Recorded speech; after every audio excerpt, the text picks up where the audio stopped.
എറണാകുളം വടക്കൻ പറവൂരിൽ യുവതിയെ ആൺ സുഹൃത്ത് കൊലപ്പെടുത്തി. ചൂണ്ടി സ്വദേശി സുരമ്യയെ കൊലപ്പെടുത്തിയ പ്രതി ഷിബിൻ കസ്റ്റഡിയിൽ. ക്രൂരകൃത്യം വീട്ടിലേക്ക് വിളിച്ചു വരുത്തി.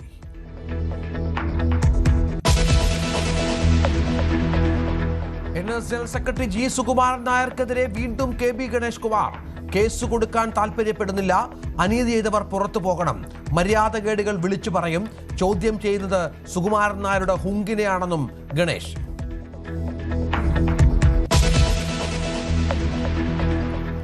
സംസ്ഥാനത്ത് ഇന്ന് മുതൽ വീണ്ടും മഴ ശക്തമാകും. കാസർഗോഡ്, കണ്ണൂർ ജില്ലകളിൽ യെല്ലോ അലർട്ട്. ശക്തമായ കാറ്റിനും സാധ്യത.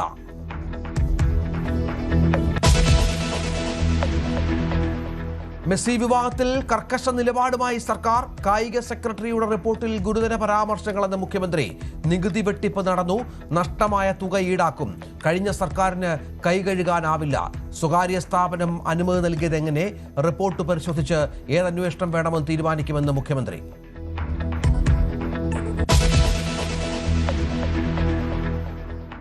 മുട്ടിൽ മരമുറിയിലെ വഞ്ചനാ കേസിൽ അഗസ്റ്റിൻ സഹോദരന്മാർ വീണ്ടും ഹാജരാകണം.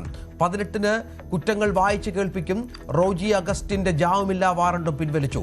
കേസിനാധാരം മരം മുറിച്ചു വിൽക്കാൻ വനം വകുപ്പ് പാസ് ഉണ്ടെന്ന് തെറ്റിദ്ധരിപ്പിച്ചെന്ന തടിക്കമ്പനി ഉടമയുടെ പരാതിയിൽ.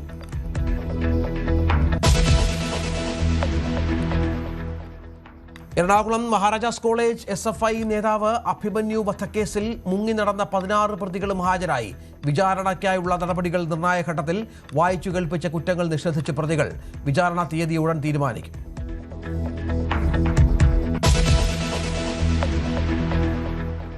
പള്ളിത്തർക്കത്തിൽ യാക്കോബായ സഭയ്ക്ക് ആശ്വാസം. 6 പള്ളികൾ സർക്കാർ ഏറ്റെടുക്കണമെന്ന സിംഗിൾ ബെഞ്ച് വിധി ഡിവിഷൻ ബെഞ്ച് റദ്ദാക്കി. ഹൈക്കോടതി പരിഗണിച്ചത് 7 അപ്പീലുകൾ. തർക്കം തീർക്കാൻ സർക്കാരിന്റെ മധ്യസ്ഥതയാകാമെന്ന് കോടതി.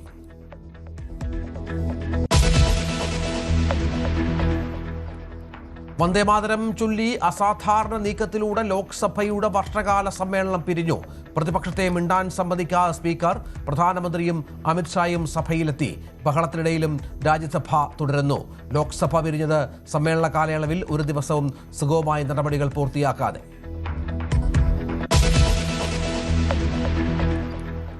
വന്ദേമാതരം ഉത്തരവ് വിവാദത്തിൽ ചീഫ് സെക്രട്ടറിയെ